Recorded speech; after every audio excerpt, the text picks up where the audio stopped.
Hello everyone, welcome back to सुजाता's planet. आशा करती हूँ आप सभी खुश होंगे और मस्त होंगे। तो आज मैं आपको दर्शन करवाने वाली हूँ 12 ज्योतिर्लिंगों में से एक श्री त्र्यंबकेश्वर महाराज के, और मंदिर से जुड़ी सभी जानकारी बताऊंगी अपने अनुभव से। तो वीडियो को अंत तक जरूर देखें। आप जहाँ पे भी रहते हो वहाँ से आप ट्रेन या बस में नासिक आ सकते हो। अगर आप ट्रेन से आते हो तो स्टेशन के बाहर ही बस स्टैंड है, जहाँ से हर आधे घंटे में आपको त्र्यंबकेश्वर जाने के लिए बस मिल जाएगी, जिसका टिकट है सिर्फ 70 रुपये। या फिर आप पर्सनल ऑटो करके भी जा सकते हो, जिसका टिकट है 800 रुपये सिर्फ जाने का। तो 245 नंबर की बस में सवार होकर हम भी निकल चले हैं त्र्यंबकेश्वर के लिए। त्र्यंबकेश्वर नासिक से करीबन 28 किलोमीटर दूर है। 1 से 1.5 घंटे में आप बस से पहुंच जाओगे, ये प्यारा सा व्यू देखते हुए। तो हम भी पहुंच चुके हैं त्र्यंबकेश्वर, और यहाँ का नज़ारा देखिए। ब्रह्मगिरी पर्वत से घिरा हुआ ये त्र्यंबकेश्वर सिटी इतना प्यारा है, इसकी खूबसूरती को शब्दों में बयान नहीं किया जा सकता। उसमें जो वेदर है वो 4 चांद लगा रहा है। अगर बात करें यहाँ स्टे करने की, तो त्र्यंबकेश्वर मंदिर के पास में ही बहुत सारे होटल और आश्रम इजीली अवेलेबल होते हैं। अगर आपको होटल करना है तो एसी या नॉन एसी रूम 1 से 3 हज़ार रुपये तक के मिल जाएंगे। लेकिन यहाँ का वेदर इतना अच्छा है कि यहाँ पे एसी रूम की ज़रूरत ही नहीं पड़ती। और अगर आपको आश्रम करना है तो 200 से 500 रुपये तक के रूम भी आपको मिल जाएंगे। तो चलो अब मैं आपको बताती हूँ मंदिर में दर्शन करने का टाइमिंग क्या है। मंदिर सुबह 5:30 बजे खुल जाता है, रात को 9 बजे तक के खुला रहता है। सुबह आरती 5:30 बजे से 6 बजे के बीच हो जाती है। रुद्राभिषेक का समय है सुबह 7 बजे से 8:30 बजे के बीच। मंदिर में दर्शन करने के 2 तरीके हैं, एक है फ्री एंट्री और दूसरी है वीआईपी एंट्री। अगर फ्री एंट्री करनी है तो आपको लाइन लगा के आराम से 4 से 5 घंटे लग जाएंगे दर्शन करने के लिए। लेकिन अगर आप वीआईपी दर्शन करते हो तो उसके लिए आपको 200 रुपये की टिकट लेनी पड़ेगी, जिसे डोनेशन दर्शन भी कहा जाता है। इससे आपका दर्शन 1 से 1.5 घंटे में इजीली हो जाएगा। गर्भगृह के पास जाके ये दोनों लाइन एक हो जाती है। फ्री दर्शन करने के लिए गेट नंबर 1 से जाना पड़ता है और वीआईपी दर्शन के लिए गेट नंबर 2 से जाना पड़ता है। सामान्य दर्शन आपको 5 से 6 मीटर की दूरी से हो जाएगा, लेकिन विशेष पूजा करनी हो तभी गर्भगृह में प्रवेश करने की अनुमति है। अगर आपको वीआईपी दर्शन करना है तो मंदिर के लेफ्ट साइड में ही डोनेशन दर्शन करके काउंटर है, आप वहां से टिकट ले सकते हो। वो सुबह 6:30 बजे खुल जाता है। पास में ही चप्पल स्टैंड है, वहां चप्पल रख सकते हो, और फूल प्रसाद भी मंदिर के सामने ही आपको मिल जाएंगे। मंदिर में शनिवार, रविवार, सोमवार, श्रावण महीना और शिवरात्रि में बहुत ज़्यादा भीड़ रहती है। अगर आप फ्री में दर्शन करना चाहते हो तो टाइम भले ही ज़्यादा लगे, लेकिन तकलीफ ज़्यादा नहीं होगी, क्योंकि यहाँ कंटिन्यूअसली कूलर फैन चलते रहते हैं। पीने की पानी की व्यवस्था है, और सबसे मेन बात यहाँ बैठने की भी व्यवस्था है। अगर आप थक जाते हो तो आप यहाँ बैठ के रेस्ट कर सकते हो। जैसे एजेड लोगों को तकलीफ हो जाती है खड़े रहने में, तो उनके लिए बहुत ही अच्छा यहाँ पे व्यवस्था है। और चलते चलते आप यहाँ पे जो स्क्रीन लगे हैं वहाँ पे भगवान के दर्शन भी कर सकते हो, क्योंकि वहाँ पूजा कंटिन्यूअसली दिखाई जाती है।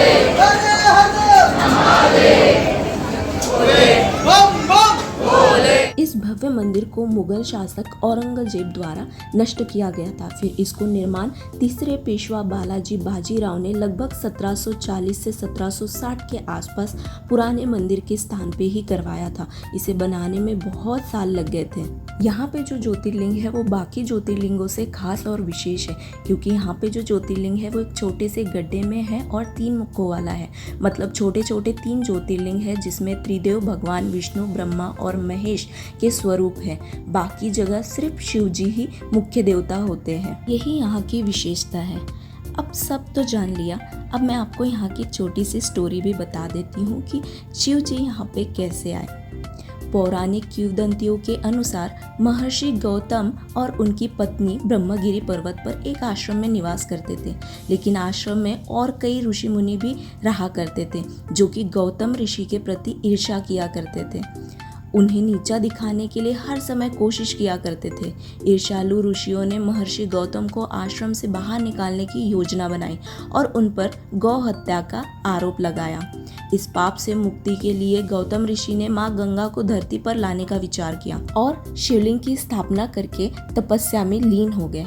गौतम ऋषि की तपस्या से प्रसन्न होकर भगवान शिव प्रकट हुए। भगवान शिव ने गौतम ऋषि से वर मांगने के लिए कहा। तब महर्षि जी ने देवी गंगा को इस स्थान पर प्रकट करने का वरदान मांगा, लेकिन इस पर माँ गंगा ने यह शर्त रखी कि यदि भगवान शिव इस स्थान पर रहेंगे तभी वो यहाँ रहेगी। इस शर्त को मानते हुए भगवान शिव ने त्र्यंबकेश्वर में ज्योतिर्लिंग का स्वरूप धारण किया और वह यहाँ पर बस गए। फिर माँ गंगा नदी गोदावरी के स्वरूप में बहने लगी। इसीलिए माना जाता है कि श्री त्र्यंबकेश्वर महाराज के दर्शन करने से पूर्व जन्म के और इस जन्म के पाप नष्ट हो जाते हैं और सभी मनोकामना पूर्ण होती है। और कहा जाता है कि यह भगवान गणेश की जन्मभूमि भी है। अब हम लोग आ चुके हैं कुशावर्त तीर्थ। ये एक बहुत ही पवित्र तालाब है जो कि त्र्यंबकेश्वर मंदिर परिसर में ही स्थित है। त्र्यंबकेश्वर ज्योतिर्लिंग मंदिर से ये 400 मीटर की दूरी पे है। 1750 में से बनाया गया था और 21 फीट गहरा है। यह एक प्राचीन तीर्थ स्थल है। ब्रह्मगिरी पर्वत से उद्गम होकर निकली हुई गोदावरी नदी गंगा द्वार पर्वत से होकर आगे कुशावर्त कुंड के माध्यम से भाविकों को दर्शन और पुण्य देती है। सिंहस्थ कुंभ मेला इसी कुशावर्त तीर्थ पर संपन्न होता है। त्र्यंबकेश्वर में होने वाले सभी धार्मिक पूजा विधियां इसी कुंड के स्थान पर परंपरा से होते आ रहे हैं। महामृत्युंजय त्र्यंबकेश्वर भगवान की पालकी हर सोमवार को तथा महाशिवरात्रि पर और त्रिपुरारी पूर्णिमा को संपन्न होता है और यहीं पर भगवान जी का तीर्थ स्नान व अभिषेक भी किया जाता है। इतना बड़ा महत्व है यहाँ का। माँ गंगा, गोदावरी माता, सारे पुरातन धार्मिक स्थल, चिंतामणि गणेश जी, कुशेश्वर महादेव, शेषयानी भगवान विष्णु, ये सभी के मंदिर भी यहाँ पर है और बहुत से भक्त यहाँ स्नान करके ही भगवान जी के दर्शन के लिए जाते हैं। अब बात करते हैं कि यहाँ पे खाने पीने की व्यवस्था क्या है। तो मंदिर के आसपास ही बहुत सारे रेस्टोरेंट और भोजनालय आपको मिल जाएंगे, जहाँ पे एकदम सात्विक बिना प्याज लहसुन का खाना मात्र 100 रुपये में मिल जाएगा, जो कि बहुत टेस्टी रहता है और अनलिमिटेड रहता है। लेकिन यहाँ पे जो नाश्ता है बहुत ही कॉस्टली मिलता है। सुबह मंदिर में हम लोग 6:30 बजे पहुँचे थे, इसलिए हम सुबह की आरती देख ही नहीं पाए। जब हम लोग शाम को मंदिर के सामने वाले मार्केट में घूमने गए तब संध्या आरती शुरू होने वाली थी, जो कि मंदिर के सामने वाले स्क्रीन पे दिखाई जा रही थी। तो मैंने भगवान जी के दर्शन तो कर लिए, सोचा आप सभी के भी दर्शन करवा दूं, क्योंकि यहाँ पे ज्योतिर्लिंग भी आप अच्छे से देख सकते हो और आरती भी अच्छे से देख सकते हो घर बैठे ही। क्योंकि गर्भगृह के सामने मंदिर में ज़्यादा समय तक के खड़े रहने ही नहीं दिया जाता है और ज्योतिर्लिंग थोड़े अंदर होने की वजह से अच्छे से भगवान जी दिखाई भी नहीं देते हैं। गर्भगृह में कांच लगे हुए हैं भगवान जी के दर्शन के लिए, लेकिन वहाँ खड़े रहने नहीं दिया जाता, इसलिए अच्छे से दर्शन भी नहीं हो पाते हैं। इसलिए यहीं से अच्छे से आप भी दर्शन कर लो और मैंने भी कर लिए। त्र्यंबकेश्वर में विशेष पूजाएं भी करवाई जाती है जिनका बहुत महत्व होता है, जैसे काल सर्पदोष, पितृदोष, नारायण पूजा, नारायण बलि पूजा विधि, महामृत्युंजय जाप पूजा करवाने के लिए आपको बहुत सारे पंडित जी यहाँ पे मिल जाएंगे। आप अगर यहाँ पे सिर्फ भगवान जी के दर्शन करने आ रहे हो या फिर कोई पूजा करवाने आ रहे हो तो एक ही दिन में आप पूजा और दर्शन आराम से कर सकते हो। लेकिन अगर आप घूमने आ रहे हो तो यहाँ पे 2 दिन लग जाएंगे। यहाँ पे बहुत सारे घूमने की जगह है आसपास, जैसे ब्रह्मगिरी पर्वत, वहाँ पे 700 सीढ़ियाँ है, ऊपर चढ़ने के लिए 4 से 5 घंटे वहाँ लग जाते हैं। गंगा द्वार पर्वत है, वहाँ पे भी 750 सीढ़ियाँ है, 2 घंटे में वहाँ घूमना हो जाता है।